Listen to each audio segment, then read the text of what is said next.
నీ లవర్ ఫ్రెష్గా ఉందని సంకలు గుద్దుకుంటూ తాళి కట్టబోతున్నావు. ఆగురా ఫ్రెండు, నీకు పచ్చి నిజం పచ్చి నిజం చెప్తున్నాను వినుకో. నీ లవరు ఫ్రెష్ కాదు, ఎంగిలి చేయబడ్డది. ఓ కోటీశ్వరుడు నీ లవర్ను ఎంగిలి చేశాడు. ఆ విషయం నీ లవర్ నీతో దాచిపెట్టింది. అర్థమవుతుందా?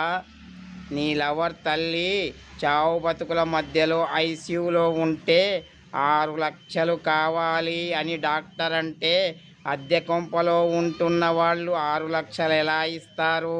ఓ కోటీశ్వరుడి ఇంటికి వెళితే వాడు శీలం సమర్పిస్తే 6 లక్షలు ఇస్తానని అన్నాడు. దాంతో